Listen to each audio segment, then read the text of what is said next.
You wanna know what I enjoy most? What I enjoy most in life? Some people might actually say masks because I have so many. But it's actually music.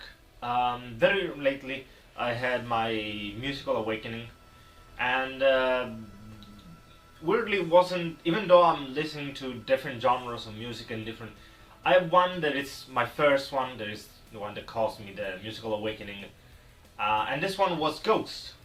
You might have seen a couple of videos of mine where I did talk about the band, the music, and the newest stuff that they produced. Some of this stuff is probably some of the most important in my life because they're literally projecting me forward towards my future, and it's very important to me. So imagine my shock. Imagine my shock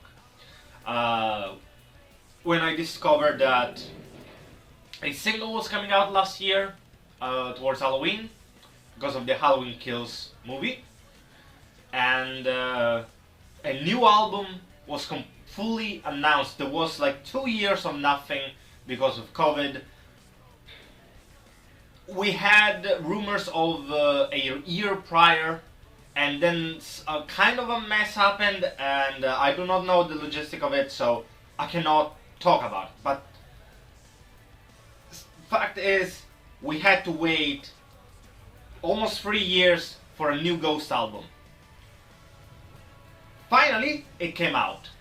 It literally came out, and on the same fucking day, when the song "Call Me Little Sunshine," song that it's kind of stuck in my head, but to the point that I hate it because when I hear the riff or even just the beat, I want to re-listen it. When that happened, I was there at fucking 2 a.m. in the morning with a credit card in my hand, and I was able to buy this album in pre-order, which is a important deal for me because I bought a different version of it than the normal one. Sorry about that. I keep forgetting to turn off the vibration when I vibration. So yeah, I was there. I got the album with the little money that I was able to make from my shirts, which, by the way, you should check it out. I have new collections. I have new music, and there might be the future for some vinyls, but beyond me. And what I got here is the actual album. I did not do a hot reaction. This is more of a cold reaction. I was able to listen to this. Finally, I had to get a new extension cord. Fuck up, clown. A new extension cord because my finger did not arrive to the outlet again. So I had to do that. But before we go with the album, we go with what arrived first, which is this. I did not open it yet, and I did talk about this already, but I want to do a full video on all of the Ghost music and merchandise that essentially now I own. This is essentially all of what I own of Ghost. As you can see, I own a lot of it. Actually, you know what? Since we're live, we're gonna do it live. Fuck it. We're gonna go through every single era that I own of Ghost. Because fuck you. It's my channel.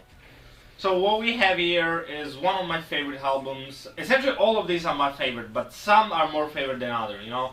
Kind of like Orwell. Some everybody is equal, but some are more equal than others. This is Infestisumam. It's a very dark toned one. It's darker than Opus Eponymous, which sadly I do not own. I am still looking for a decent version that I want to buy, because some version I just don't care to buy, and some version are really expensive to buy and I cannot afford them. But yeah, this is Infestisumam. This version is a Italian commercial version, which sadly does not come with a booklet, with the art booklet. It literally just comes, it's an open one. It's lovely that it's an open one, but this side here is glued closed, and it sucks because I think this is where you would find either a second one or a booklet. and it comes with a really cheap plastic sleeve for the vinyl, which, believe me, this thing collects even more dust than what you think. So we have that, and we have a beautiful transparent red vinyl, and it's beautiful to look at. The art that I can see on the album, on the faces of the album, is really gorgeous to see. We have the reference to Amadeus and the Vatican. This was when, for syndication or other reasons, they had to be called Ghost BC, which I actually enjoyed more because before Christ, all of that shit. And the art on the back is probably one of the best that I've seen in a while.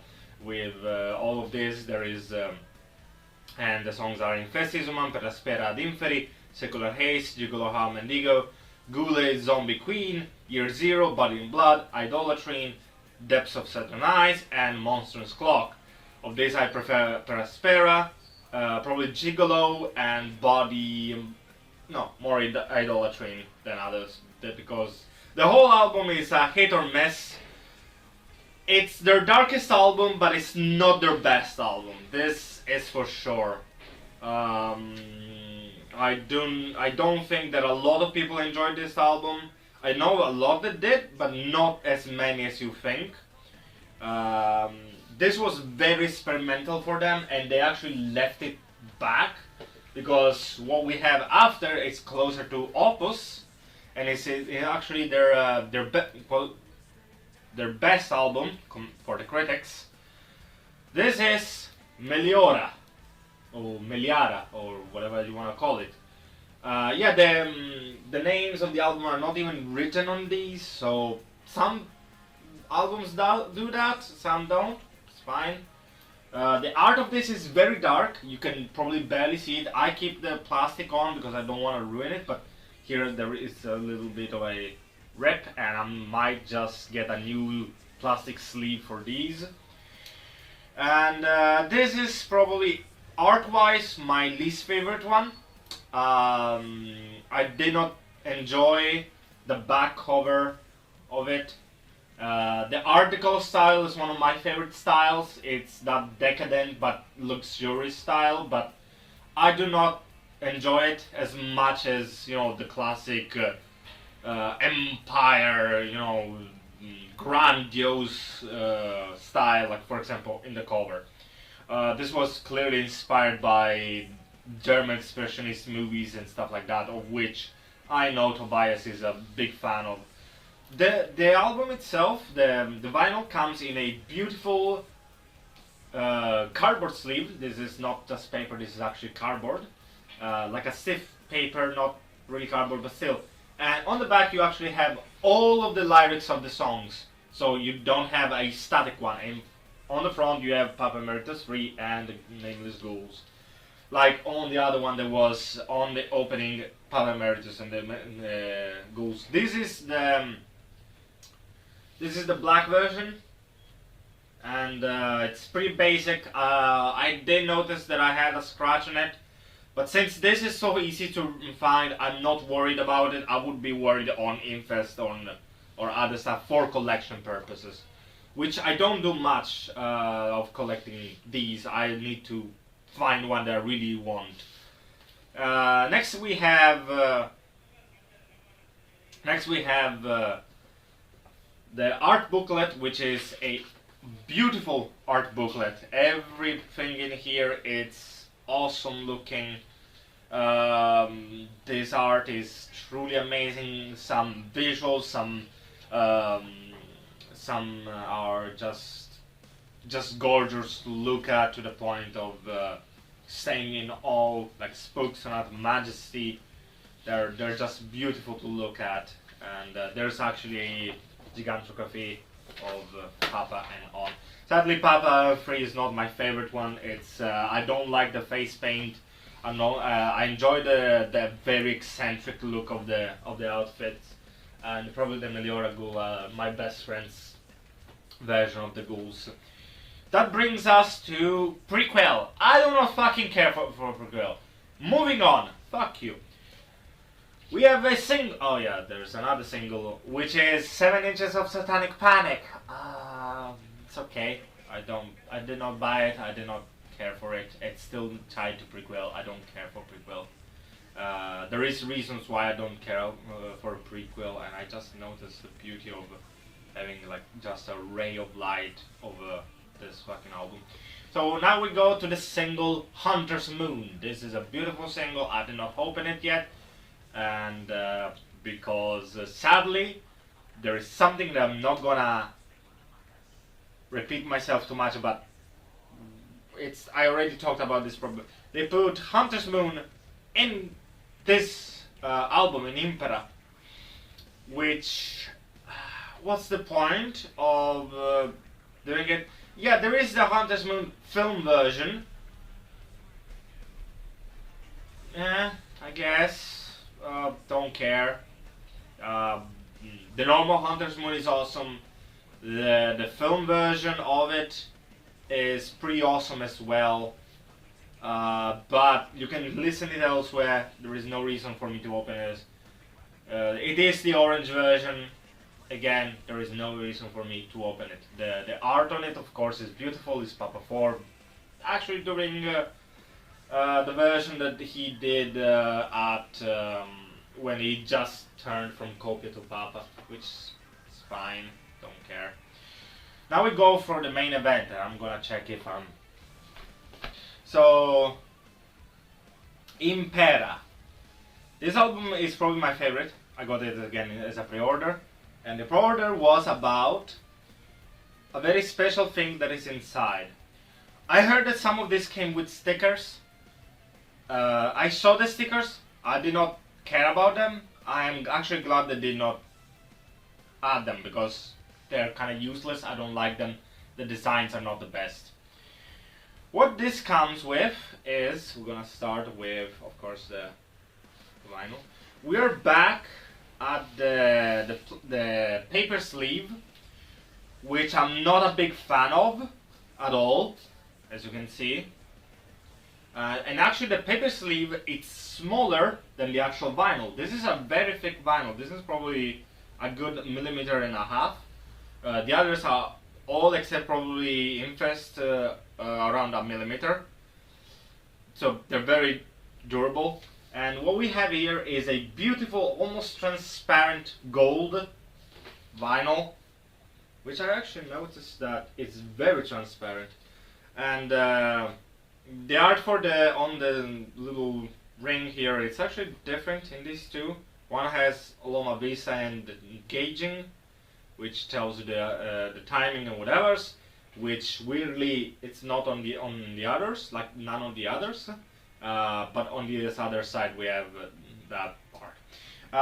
Yeah, because one of these was not even made with Loma Vista. This was, I think they changed to Loma Vista at Meliora.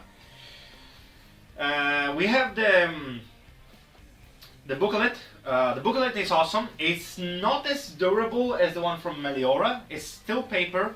It's a really high quality paper. I love it. And we have on the back a beautiful. It's not this big. It's actually pretty small. I hope that it was. I mean, it does give a sense of grandeur. You know, huge and small with Papa and so on. But I hoped for a bigger picture. On the other side, we have this, which is a beautiful version of the new crucifix, which I have on my Mitra. I have the little buttons, I have the little pins that I made myself. So that's awesome, that's lovely. I enjoy it a lot. Especially this new quote-unquote version, which is just an updated version of these. And I really like it. It's very vector-like. I enjoy it. The art is actually some of my favorites. These are almost like gold foiled, but not really. They're not shiny, but they are of a nice gold finish. It's like brass essentially. We have a lot of art. There is a lot of stuff in this art, which I love. Like for example, this is Kazarian.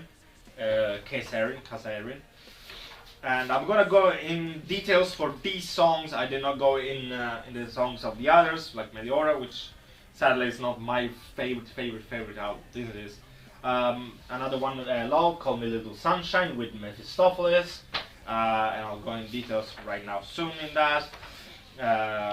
Hunter's Moon, I have a problem with it because either put it in this or just don't do the fucking single for me. Like it doesn't, for me, it does not fit inside of this.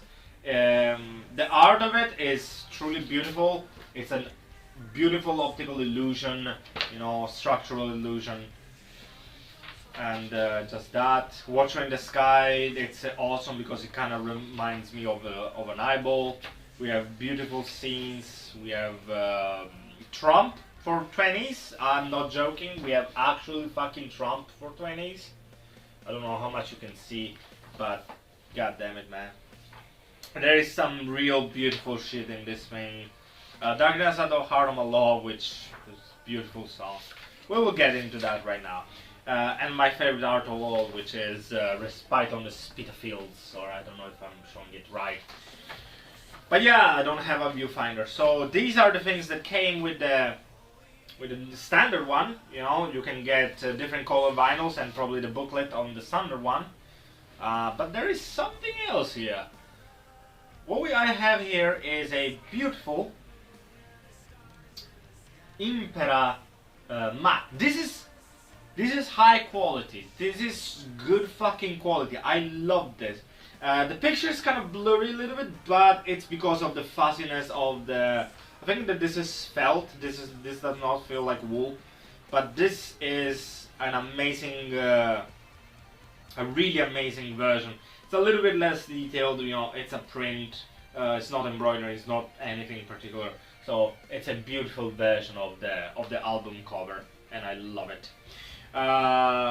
Speaking on that, we're gonna talk about first the album cover, the back, and then the music itself.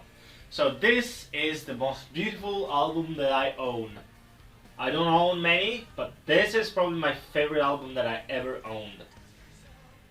It's just amazing. They did scuff up the angles a little bit, and it saddens me because the plastic was so tight. But this is my favorite album. It's clearly a reference to Aleister Crowley. Even Call Me Little Sunshine is a reference of Aleister Crowley. I just ate half of my fucking words. The back is still beautiful, but it's not the classic back that you have with Ghost. We actually have the songs here in the sky, and we have more of the structure of the Imperium because of how this thing is structured. There's a reason why we don't have the classic backing. So talking about this album is very easy. What we have here is Rise and Falls of Empires. What Tobias said, and you can see it by the songs themselves. We have song Imperium, Caesarion, Spillways, Call Me Little Sunshine, Hunter's Moon, and Watcher in the Sky on that side A. All of these songs are kind of like the beginning of an empire, because we start with Imperium, very grandiose, very pompous, you know. We have Caesarion, which actually is a kind of a retelling of the Hypatia's murder. Back in Alexandria there was a philosopher. She was not a Christian, she was a pagan philosopher called Hypatia. She was actually ambushed by a flock of Christians, animated by a bishop, and you can see it in the lyrics of the song.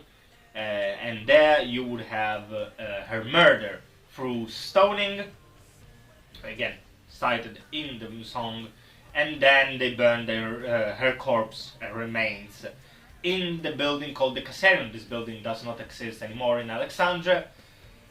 Now there's an obelisk, I think. I think it is called Cleopatra's Needle, something like that. Sorry if I had to fix my stuff. But that aside, it's clearly the beginning of an empire. Christian, because, you know, Christian iconography, it's what defines Ghost.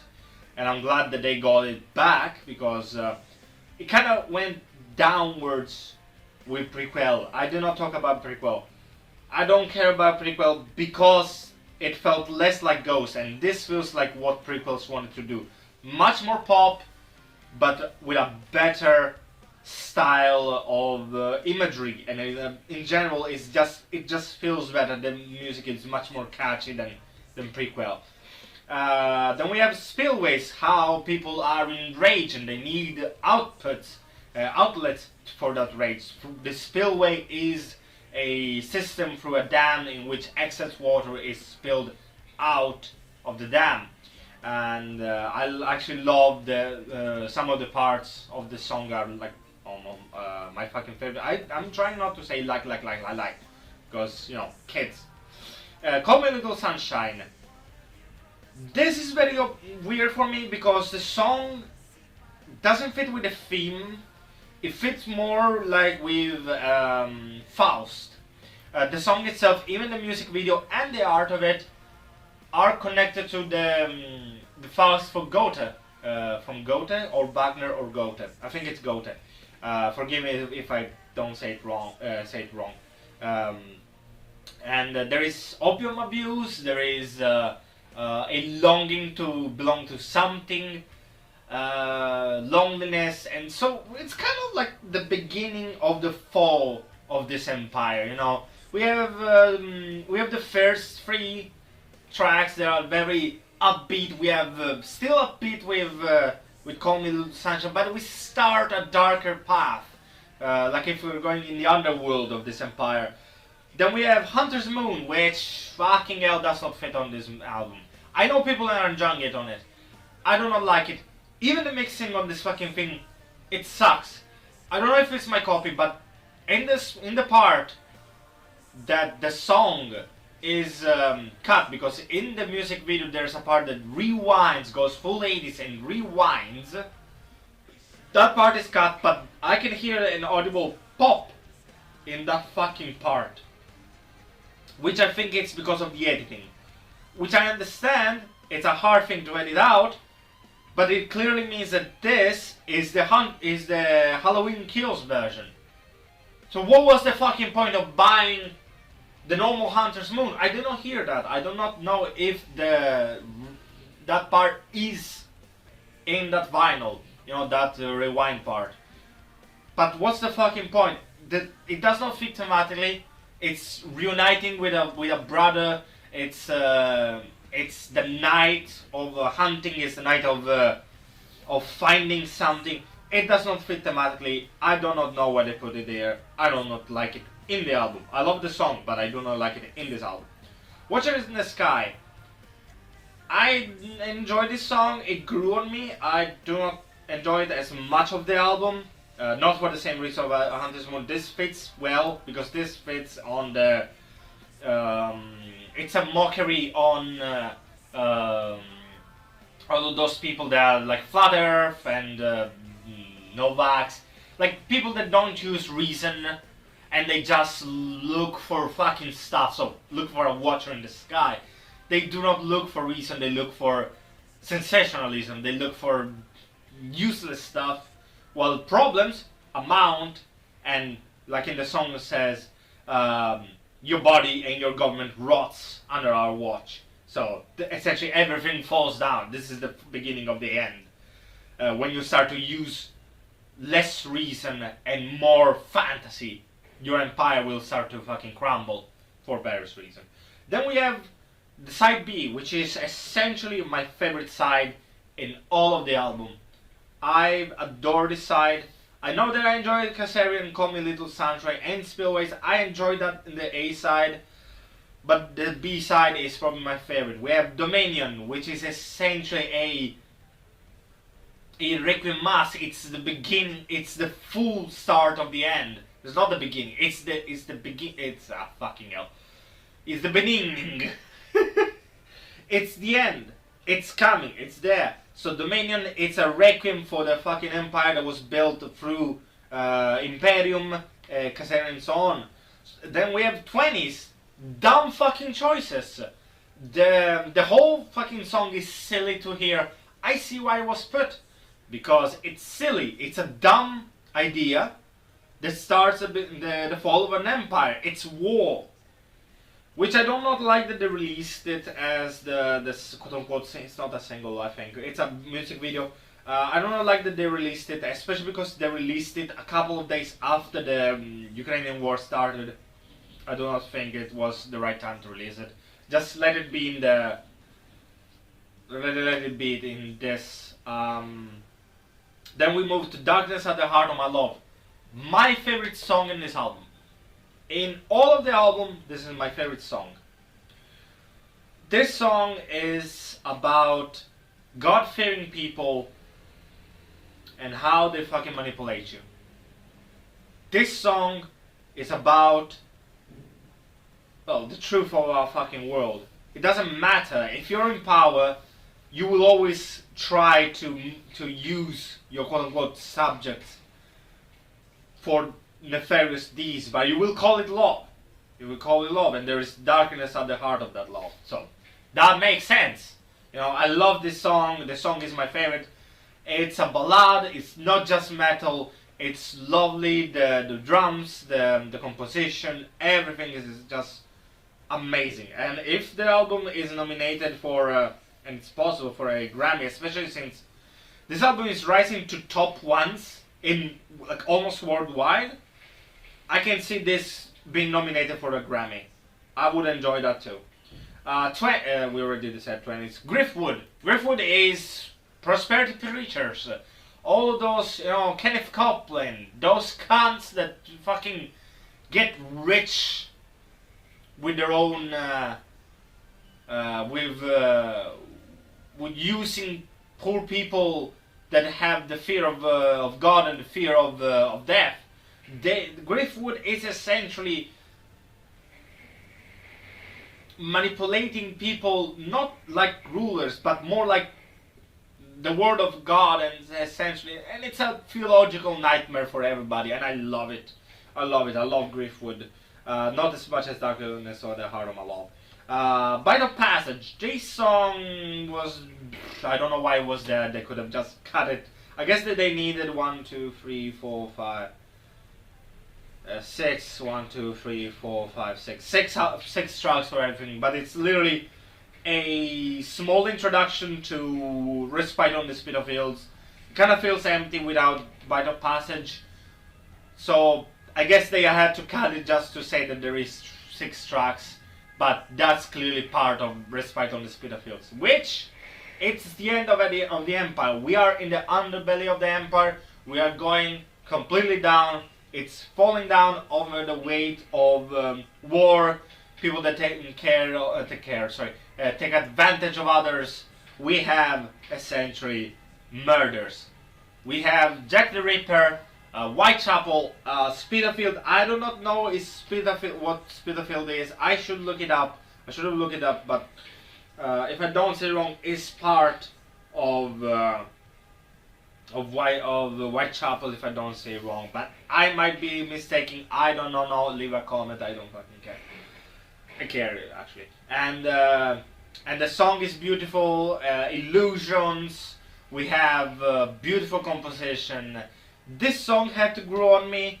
At first listen, when the album came out, I did not care for it. I've been listening to the album for over a month, but the whole thing is just pretty good. The only song that I really do not like, as in the context of this album, is Watcher in the Sky. Everything grew on me in this, but that's the song that frankly I would skip if I have it on my own player on my phone. Even for this I would not skip. It's the whole album is just lovely. This whole album is my favorite one that they made so far. I enjoy Opus Eponymous, that's the classic. Infestisumam, a couple of songs I love them. I love the aesthetic, I love the dark tone, but that's it. Meliora, it's a grandiose album that feels very, very nice to listen at, but it's still not the best. Prequel, I don't want to fucking talk. Okay, let's talk about Prequel. Prequel is a poppy. They toned down because they were trying to move with Loma Vista. They were trying to move in more of the upside of the music world, and I think they were starting to fail. I know a lot of people that don't like Prequel. I do not like it personally. It's too poppy for me, It still tried in some songs, like some did grow on me. Rats, but that's the single, and I usually take singles aside. I do not look at them on their own. I do on the context of the albums usually. We have probably Rats was good, was much a little bit more metal, but still very poppy. I enjoy it, but did not like it as much. We have Witch Image, which is a really good song in a really shitty album for me. I did not like like the whole album, but some songs. Maybe See the Light and Faith. Those are pretty good ones. For the rest, I don't care. Dance Macabre is poppy, it's catchy, but it's not my favorite. The whole of fucking 7 Inch of Satanic Panic is serviceable at best. It's the 60s, and that's it, believe me. I do not care for it. Ah, my god. Technically, there are other albums. There is If You Have Ghosts, which is a compilation of covers. It's considered a single, even though it's a full-sized LP. I do not care. The album cover looks beautiful, but I do not care for it. We have Popstar,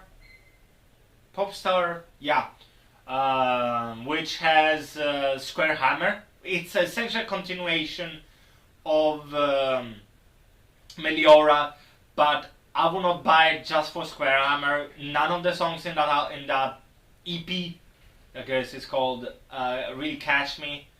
So I do not own it. I do enjoy Square Hammer. Square Hammer was the first song that I actually heard of them. I did hear a couple of them before, but like Secular Haze, but I did not care for those at that time. Like, I did know about the band a while ago. So yeah, that's it essentially. Am I forgetting something? Zenith. Zenith is a song that I was able to listen, but it's covered as like the best song that they made, but I can't see it. Okay, I did not think it was worth making a exclusive, vinyl exclusive, special edition exclusive. I didn't think that.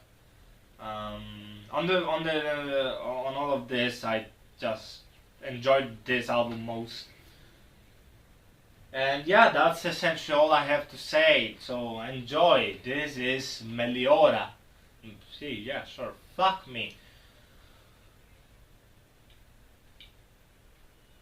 Fuck me. This is Impera. I was about to say Meliora again. Jesus fucking Christ. This is Impera. Peace.